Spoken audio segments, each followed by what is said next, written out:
నమస్తే, welcome to ఆధ్యా TV. నేను బాలు. మనతో పాటుగా ఉన్నారు తెలుగుదేశం నేత ముప్ప అంకమ్మరావు గారు. వారితో పాటు మాట్లాడదాం. సార్ నమస్తే. నమస్తే సార్, 2 రోజులుగా రాష్ట్రంలో ఒక వార్త హల్చల్ చేస్తూ ఉంది. సీఎం జగన్మోహన్ రెడ్డి ముందస్తుకు ఎన్నికలకు వెళ్తారని ఒక వార్త వినిపిస్తుంది. ఇప్పటికే తెలంగాణ రాష్ట్రంలో జనవరిలో, డిసెంబర్లో వాళ్ళకి గడువు ముగుస్తున్న నేపథ్యంలో 2024 దాకా టైం ఉన్నప్పటికీ కూడాను తెలంగాణతో పాటుగా ముందస్తుకు ఎన్నికలకు వెళ్ళాలని జగన్మోహన్ రెడ్డి అనుకుంటున్నట్టుగా ఒక వార్త వినిపిస్తుంది. దీంట్లో వాస్తవం ఎంత ఉందంటారు? అతను అనుకున్న మాట మాత్రం వాస్తవమే. ఓకే. అంటే కేంద్ర పెద్దల సహాయ సహకారాలతోటి వాళ్ళ అనుమతితో మాత్రం వెళ్తాడు. ఇది ఒకటి అర్థం చేసుకోవాలి ఫస్ట్. ఓకే.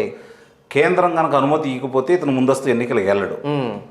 కేంద్రం ఎట్లా ఇచ్చింది అంటే వాళ్ళ అనుమతి ఎందుకు ఇవ్వరు అనే దానికి ఇచ్చేదానికి నేను చెప్తాను. ఓకే. ఇతనికి సహాయ సహకారాలు కనుక వాళ్ళు అందజేస్తే అనుమతిస్తారు. 2018లో ఏ రకమైన సహాయ సహకారాలు? అన్ని విధంగా వ్యవస్థ పరంగా కావచ్చు, మామూలుగా రేపు పొద్దున ఎన్నికల ప్రక్రియలో కావచ్చు, 2019లో ఏ విధమైన సహాయ సహకారాలు అందజేశారో అదే సహాయ సహకారాలు కూడా ఇప్పుడు గనక ఆయనకు అందజేస్తే మాత్రం ఆయన ముందస్తుకు వెళ్తాడు. అలాంటి హామీ గనక కేంద్రం నుంచి తనకు రాకపోతే ముందస్తుకు మాత్రం వెళ్ళడు. ఓకే.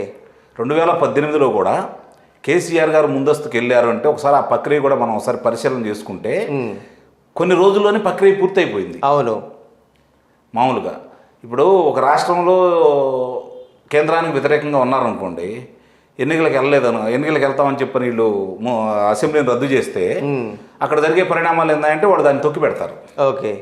వాళ్ళ అవసరం కొద్దీ 6 నెలలు గవర్నర్ పరిపాలన విధించో లేకపోతే దాన్ని ఇంకా పొడిగించో చేసుకుంటూ ఉంటారు. కేంద్రం సహాయం చేసి సహకారాలు అందజేసింది అనుకోండి, వీళ్ళు అనుకున్న టయానికి వాళ్ళు ఎలక్షన్ పెట్టేస్తారు. అంటే ఇక్కడ కేంద్రం జగన్ గారికి సహాయం చేస్తుందా లేదా అనేది ఇతని నిర్ణయాన్ని బట్టి మనకు అర్థమైపోయింది. ఓకే. కాబట్టి ఎట్టి పరిస్థితుల్లో కూడా కేంద్ర పెద్దల యొక్క ఆమోదం లేకుండా మాత్రం అతను ముందస్తుకు వెళ్తాడని మాత్రం నేను అనుకోవట్లేదు. అంటే ఒకవేళ నిజంగా ఆ సహాయ సహకారాలు కనుక ఇవ్వదలుచుకున్నా, లేకపోతే కేంద్రం జగన్మోహన్ రెడ్డి సహాయ సహకారాలు తీసుకోదలుచుకున్నా కానీ 2024 దాకా వేచి ఉండొచ్చు కదా. ఆ సహాయ సహకారాలు ఇంకొక 6 నెలలు కంటిన్యూ అవుతూ ఉంటాయి కదా. ఎందుకు ఒక 6 నెలలు ముందుకే రావాల్సినటువంటి కారణాలు ఏంటంటారు? అంటే దాని అర్థం ఏంటంటే రేపు పొద్దున 3 ఎలా ఉంటుందో. ఇప్పటికైతే వాళ్ళందరూ కలిసే ఉన్నారు కదా, ప్రత్యక్షంగాను పరోక్షంగాను కలిసే ఉన్నారు కాబట్టి వాళ్ళ సహాయ సహకారాలు తీసుకొని ఇదంతా జరుగుతుంది. కాబట్టి ఎప్పుడు కావాలంటే అప్పుడు అప్పులు కూడా వాళ్ళు ఇస్తున్నారు కాబట్టి పరిమితికి మించి ఏ రాష్ట్రానికి ఇవ్వట్లేదు. అవును. పక్కన ఉన్న తెలంగాణకి ఇవ్వట్లేదు, వాళ్ళ సొంత వాళ్ళు పరిపాలిస్తున్న రాష్ట్రాలకు ఇవ్వటం లేదు. అలాగే ప్రతిపక్షంలో ఉన్నటువంటి పశ్చిమ బెంగాల్ కావచ్చు, లేకపోతే ఢిల్లీ కావచ్చు, ఇంకో రాష్ట్రాలు కావచ్చు, పంజాబ్ కావచ్చు, వాళ్ళకి ఇవ్వట్లేదు. ఇక్కడే ఎందుకు ఇస్తున్నారు అంటే సహాయ సహకారాలు పూర్తిగా ఉన్నట్టే కదా. దానికి తోడు రెండోది ఏంటంటే ఆంధ్ర రాష్ట్రం ఎంత అప్పులు ఉంటే, వేరే వాళ్ళు ఎవరైనా వచ్చిన ఇది కోలుకునే విధంగా ఉంటే కేంద్రానికి ఉపయోగం. ముఖ్యంగా భారతీయ జనతా పార్టీ వాళ్ళకి బాగా ఉపయోగం. ఏ రకంగా అంటారు? గుజరాత్ అభివృద్ధి చెందుతుంది, ఇక్కడ పరిశ్రమలు రావు, గుజరాత్కి అడ్డు ఉండదు. అంటే ఇప్పటికే సౌత్ ఇండియాకి తీసుకున్నట్లయితే అటు కేరళ కావచ్చు, ఇటు తమిళనాడు, ఏపీ, తెలంగాణ ఈ 4 రాష్ట్రాలు కూడాను బీజేపీకి, ఎందుకంటే కర్ణాటక రేపు వస్తే తప్పిస్తే మనం చెప్పలేం. ఈ 4 రాష్ట్రాలు ప్రాంతీయ పార్టీల ఆధీనం చేతిలో ఉంటాయి. అంటే వీళ్ళకి ఇవి ఎట్లాగో రావు కాబట్టి దీని మీద మనకి కాన్సన్ట్రేషన్ అవసరం లేదని బీజేపీ అనుకుంటుందంటారా? ఇప్పుడు మీరన్న మాట వాస్తవమే. ఒక కర్ణాటకలో వాళ్ళు ప్రభుత్వంలో అధికారంలో ఉన్నారు, వాళ్ళు చేసుకుంటున్నారు. ఇప్పుడు ఇక్కడికి వస్తే తెలంగాణలోకి మీకు అధికారంలో వస్తామని వాళ్ళు ఊళ్ళూరుతున్నారు. ఓకే. ఆంధ్ర, కేరళ, తమిళనాడు అనేది వాళ్ళు మర్చిపోయారు. ఎందుకంటే వాళ్ళకి వచ్చే ఆలోచన కానీ ఆ సత్తా కానీ వాళ్ళకి లేదు. ఇక్కడ ప్రాంతీయ పార్టీల సహాయ సహకారాలు తీసుకోవాల్సిందే. ఇప్పుడు ఆంధ్ర రాష్ట్రంకి వచ్చేతలకి పూర్తి సహకారం జగన్మోహన్ రెడ్డి గారు అందించడం జరిగింది. 2014 నుంచి తెలుగుదేశం పార్టీ వాళ్ళు చంద్రబాబు నాయుడు గారి తోటి వాళ్ళు కూడా ఇక్కడ కలిసి ఉంటాం, మా పార్టీ కేంద్రంలో కలిసి ఉంటాం. రాష్ట్రం గురించి బాగా అర్థం చేసుకోవాల్సింది ఏంటంటే కేసులు తప్పించుకోవడానికో లేకపోతే రుణాలు తెచ్చుకోవడానికో తెలుగుదేశం పార్టీ ఆ రోజు కలిసి పనిచేయాలి. రాష్ట్రం అప్పుల్లో ఉన్నటువంటి రాష్ట్రం కేంద్ర సహాయ సహకారాలు ఉంటే అభివృద్ధిలో చంద్రబాబు నాయుడు గారికి ఉన్న విజన్ని దృష్టిలో పెట్టుకొని ముందుకు తీసుకెళ్దామన్న ఉద్దేశంతో ఆ రోజు 4 సంవత్సరాలు వాళ్ళతో పాటు కలిసి ప్రయాణం చేయడం జరిగింది. నమ్మించి మోసం చేశారు, ఎలాంటి సందేహం కూడా లేదు. స్వయానా ప్రధాని ఇచ్చిన మాట, మన్మోహన్ సింగ్ గారు చట్టసభల్లో ఇచ్చిన మాటనే వాళ్ళు నిలుపుకోలేదు. అలాగే ఆయన ఆంధ్ర రాష్ట్ర పర్యటనకు వచ్చినప్పుడు ఆయన మాట్లాడిన మాటలు ఈ ప్రధానమంత్రి గారు నిలుపుకోలేదు. ఓకే. అలాగే అమరావతి రాజధానికి శంకుస్థాపనకు వచ్చి వారు చేసింది, వాళ్ళు ఇచ్చిన మాట అది నిలుపుకోలేదు. ఓకే. అంటే ఏది కూడా వాళ్ళు నిలుపుకోలేదు. సరే, వాళ్ళతో విభేదించే కంటే మామూలు కలిసి ఉండి నిధులు తెచ్చుకొని, మనకు తెలిసిన ఇప్పుడు చంద్రబాబు నాయుడు గారు అంటే ఒక బ్రాండ్. అవును. మిగిలిన రాష్ట్రాలకు ఎందుకు రాలేదండి పరిశ్రమలు? చంద్రబాబు నాయుడు గారు అంటే ఒక బ్రాండ్. ఆ బ్రాండ్ తోటి పరిశ్రమలు తీసుకురావడం జరిగింది, యువతకి ఉపాధి అవకాశాలు కల్పించడం జరిగింది. దానివల్ల ఆంధ్ర రాష్ట్రం పురోగమనం సాధించింది. రైట్.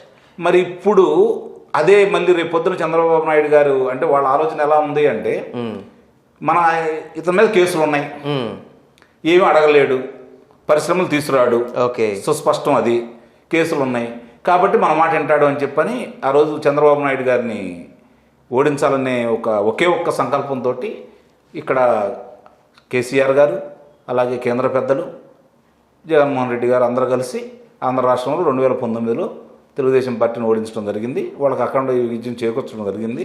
అలాగే వారు చెప్పిన అబద్ధాలని ప్రజలు కూడా కొంత నమ్మి వాళ్ళకి ఓట్లు వేయటం కూడా జరిగింది. రైట్. మరో పక్కన ప్రజల్లో ఉన్నటువంటి ఒక టాక్ ఏంటంటే, ఇప్పటికే బాబాయ్ వైఎస్ వివేకానందరెడ్డి హత్య కేసు అవినాష్ రెడ్డికి చుట్టుకోవటం, అదేవిధంగా అది ఆయన దాకా రానివ్వకుండా చూసుకునే ప్రయత్నంలో జగన్మోహన్ రెడ్డి ఉన్నాడని ఒక కారణం అయితే, మరో పక్కన ఇందాక మీరు అన్నట్లుగా ఇప్పటికే రాష్ట్రంలో అప్పుల ఊబిలో కూరుకుపోయింది, ఇక నుంచి పరిపాలన చేయడానికి డబ్బులు లేకపోవడం ఒక కారణం అయితే, తొందరగా ఎన్నికలు పెడితే ప్రతిపక్ష పార్టీలు ఏమైనటువంటి అటు టీడీపీ కావచ్చు, లేకపోతే జనసేన కావచ్చు, వీళ్ళకి సమాయత్తమై టైం ఇవ్వకూడదని చెప్పి ఈ 3 ఆలోచనలుగా జగన్మోహన్ రెడ్డి ఉన్నారని ఒక ఉంది. దానికి మీరేమంటారు? వాస్తవమే అది కూడా. కాకపోతే ఇక్కడ మీరు ఆలోచించుకోవాల్సింది ఏంటంటే, కేంద్రం అప్పులు ఇస్తానే ఉందిగా, కానీ ఏం చేస్తానే ఉందిగా, డబ్బులు ఇస్తూనే ఉంది. మళ్ళీ వెంటనే కాప్ చేస్తే మీకు ఇన్ని అప్పులు ఉన్నాయి చూసుకోండి, మళ్ళీ మొట్టికాయ. ఇప్పుడు మొట్టికాయ వేస్తున్నారంటే డబ్బులు ఇస్తున్నారు, అదేంటంటే ప్రజలకు ఏదో మభ్య పెట్టడం కోసం మొట్టికాయ వేస్తున్నట్టు ప్రకటనలు ఇస్తున్నారు. కానీ వాస్తవ ఇక్కడ పరిస్థితులు వాళ్ళకి తెలుసు కదా, కేంద్రానికి అన్ని విధాల ఎంక్వైరీలు ఉంటాయి కదా, ఉండా కూడా వాళ్ళు సహాయం చేస్తున్నారంటే దాని అర్థం ఇందాక నేను చెప్పినట్టు కూడా ఈ రాష్ట్రానికి ఎంత అప్పులు ఊబిలో ఉండి కోలుకునే విధంగా ఉంటే ఎవరు వచ్చినా కేంద్రం మీద ఆధారపడాలి. స్వయం ప్రతిపత్తిగా ఇక్కడ గనక ఇబ్బడిముబ్బడిగా పరిశ్రమలు వచ్చేసి ఇక్కడ ఆదాయం వస్తే కేంద్రంతో పని ఉండదు కదా. ఓకే. ఇక్కడ అభివృద్ధి చెంది కాబట్టి ఇక్కడ పరిశ్రమలు రాకూడదు, ఆదాయం పెరగకూడదు, అదే వాళ్ళ కాన్సెప్ట్. ఒకవేళ మళ్ళీ వైసీపీ వస్తే ఇవే సహాయ సహకారాలు కేంద్రం నుంచి జగన్మోహన్ రెడ్డికి, జగన్మోహన్ రెడ్డి నుంచి కేంద్రానికి వస్తాయంటారా? అప్పుడు కూడా మళ్ళీ నిధులు ఇట్లాగా పారిస్తూ ఉంటారు రాష్ట్రానికి ఈసారి కూడా? ఇప్పుడు జగన్ గారి ఆలోచన విధానం ఏంటంటే, ముఖ్యమంత్రి పీఠం ఆయనకే ఉండాలి, 30 సంవత్సరాలు ఆయనకే ఉండాలి, ఈ 30 సంవత్సరాలు కేసులు ఫలితాలు తేలకూడదు, అవి అట్లనే పెండింగ్లో ఉంటాయి. అలాగే ఇప్పుడు బాబాయ్ గారి హత్య కావచ్చు, దీనికి అవినాష్ రెడ్డి గారిని దాకా రాకుండా ఒకవేళ వచ్చినా చివరిగా అవినాష్ రెడ్డి గారిని బలిబోసం చేసేసి మిగిలిన పెద్దలు, దీనికి సూత్రధారులు పాత్రధారులు అయినటువంటి పెద్దలలో బయటికి రాకుండా ఉండాలనే ఆలోచన కాబట్టి వాళ్ళు చేస్తానే ఉన్నారు. ఇవన్నీ చేయాలంటే కంపల్సరీ కేంద్రం సహాయ సహకారాలు వాళ్ళకి కావాలి. ఇప్పుడు వరకు ఇస్తానే ఉన్నారు, భవిష్యత్తులో ఇస్తారు అనే దానికి మనకి నిదర్శనం ఏందంటే, ఈయన ముందస్తులుగా ఎన్నికలకు వెళ్తానంటే వాళ్ళు అనుమతి ఇచ్చి సహాయం చేస్తే మాత్రం ఇంకా వాళ్ళ సహాయం చేస్తున్నట్టే. మరో పక్కన చివరిగా మాట్లాడుకుంటే, మరో పక్కన ఇప్పటికే జనసేన కావచ్చు, టీడీపీ, బీజేపీ వీళ్ళ ముగ్గురు అంతర్లీనంగా పొత్తు పెట్టుకునే అవకాశం కనిపిస్తుందని చెప్పేసి కొంత ఒక మాట బలంగా వినిపిస్తుంది. ఒకవేళ వీళ్ళ ముగ్గురు కనుక కలిసినట్లయితే బలం ఎక్కువ చేకూర్చే నేపథ్యంలో జగన్మోహన్ రెడ్డి వీళ్ళ ముగ్గురిని తట్టుకోలేకపోతానేమన్న భయంతో ముందస్తుకు వెళ్తున్నాడని ఒక మాట వినిపిస్తుంది. ముందస్తు ఎన్నికలు కూడా కలుస్తారు, అప్పుడు వీళ్ళు కలవాలనుకున్నప్పుడు ముందస్తు ఎన్నికలకి వచ్చినా కూడా కలిస్తే వెళ్తారు. పొత్తులు, సంఖ్యాబలాలు, ప్రజలు ఎలా ఉన్నారు అంటే అండి, వైసీపీ గుర్తు అయినటువంటి ఫ్యాన్ తప్ప మిగిలిన ఏ గుర్తుకైనా వేయడానికి సిద్ధంగా ఉన్నారు. ముఖ్యంగా తెలుగుదేశం పార్టీ గుర్తుకు వేయడానికి సిద్ధంగా ఉన్నారు. ఇప్పుడు నిన్న పవన్ కళ్యాణ్ గారు మాట్లాడిన విధానం కానీ ఆయన నిర్ణయాలు కానీ ముందుగా ఆయనకి ధన్యవాదాలు తెలియజేస్తా ఉన్నాను. ఎందుకంటే ముందు నేను ముఖ్యమంత్రి కావాలనే ఆలోచన కంటే కూడా వైసీపీ ప్రభుత్వం ఉండకూడదు, దానికోసం నాకు ఇంకా సమయం ఉంది కాబట్టి మేమందరం కలిసి పొత్తులతోటే వెళ్తాను అని ఆయన నిర్విధంగా ప్రకటించడం కూడా జరిగింది. అది శుభ పరిణామం. ఇక భారతీయ జనతా పార్టీ వాళ్ళు కలిసి వస్తారా లేదనేది నిజంగా జగన్కి వ్యతిరేకంగా వాడు పోరాటం చేస్తే వాళ్ళకి వేరే ఆల్టర్నేటివ్ కూడా ఏం లేదు, తెలుగుదేశం పార్టీతో కలవాల్సిందే, సందేహం కూడా లేదు. ఎందుకంటే 0.5% ఉన్నాళ్ళు ఇక్కడ పగలబడిచేది ఏమీ లేదు కాబట్టి వాళ్ళు రెండు ఆలోచన ఏమీ లేదు, వాళ్ళకి కలవాలి కూడా. పవన్ గారిని వదులుకుంటారని నేను అనుకోవట్లేదు. అట్లాగే తెలుగుదేశం పార్టీతో ఉంటే 1-2 సీట్లు కూడా వస్తాయి వాళ్ళకి, చట్టసభల్లో అవకాశం కలిగించేది ఆంధ్ర రాష్ట్రంలో, లేకపోతే వాళ్ళకి అవకాశం కూడా లేదు. కాబట్టి పవన్ గారు నిర్ణయించుకున్నారు. రెండోది జన సైనికులు కూడా క్షేత్రస్థాయిలో తెలుగుదేశం పార్టీతో కలిసి పనిచేశారు, పంచాయతీల ఫలితాలు అనుభవించారు కాబట్టి వాళ్ళందరూ సిద్ధంగా ఉన్నారు. వాళ్ళ నిర్ణయం ఏంటంటే, బాలు గారు గెలుస్తారంటే అంకం సోదరు సపోర్ట్ చేస్తాడు, అంకం సోదరు గెలుస్తారంటే బాలు గారు సపోర్ట్ చేస్తారు. అది క్షేత్రస్థాయిలో ఒక నిర్ణయం అనేది అయిపోయిందండి ఓకే. కార్యకర్తల్లో.